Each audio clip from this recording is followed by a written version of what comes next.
This is NBC Nightly News with Jessica Savitch and Dick Schaap with sports. Good evening. The American embassy in Tehran is in the hands of Muslim students tonight. Spurred on by an anti-American speech by the Ayatollah Khomeini, they stormed the embassy, fought the Marine Guards for 3 hours, overpowered them, and took dozens of American hostages. The students want the deposed Shah returned to Iran for trial. We have two reports, beginning with Steve Mallory. United States Marine Corps guards used tear gas to try to disperse the mob of Islamic students. But that wasn't enough. Hundreds of Iranians finally overran the embassy compound, seizing about 90 people, mostly Americans. The hostages, men and women, were blindfolded and herded into the embassy's basement. No casualties were reported. The Iranians burned a United States flag and denounced the U.S. government, saying they would stay until the U.S. sends the deposed Shah back to Iran. Earlier today, the Ayatollah Khomeini publicly criticized the U.S. for providing refuge for the Shah. His speech was viewed as a signal by the Muslim students to attack the embassy.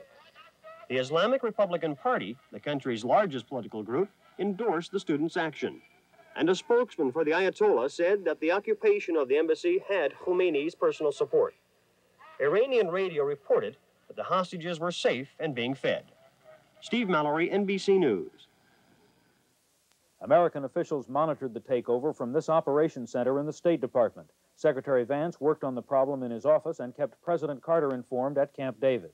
Officials said Marine guards at the embassy had been ordered not to use their weapons against the intruders because of the probability the thousands of demonstrators would retaliate by harming the Americans.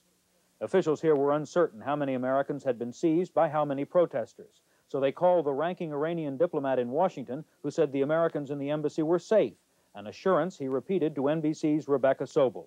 And I can assure you that nothing will happen to Americans in Iran. And so far, nothing has happened. And this, I don't know what's going to happen later on. It depends really on the U.S. to move the Shah out of here. As simple as that. Do you think there will be another incident as long as the Shah is in the United States?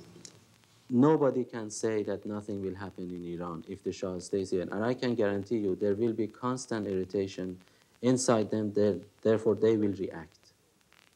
This is a fact.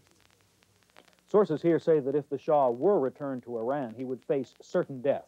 The Ayatollah Khomeini has inflamed anti-American passions, but State Department officials hope that the Iranian government can cool things off.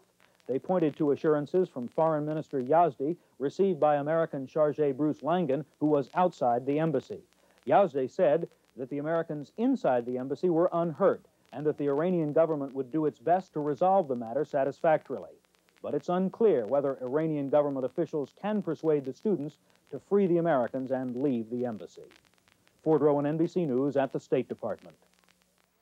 In New York City, where the Shah is under treatment for cancer, there were two demonstrations protesting the Shah's presence, one at the Statue of Liberty, the other at the hospital where the Shah is being treated.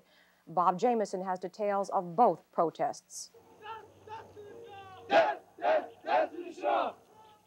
About 100 demonstrators waving hastily prepared signs marched on the hospital demanding the Shah's deportation to Iran. Spokesman for the Shah, who occupies quarters on the 17th floor of New York Hospital, said he had no comment on the embassy takeover in Tehran. Nor was there any indication the Shah's doctors plan to alter their timetable for treatment of his cancer, which they say requires his presence in New York for up to 18 months.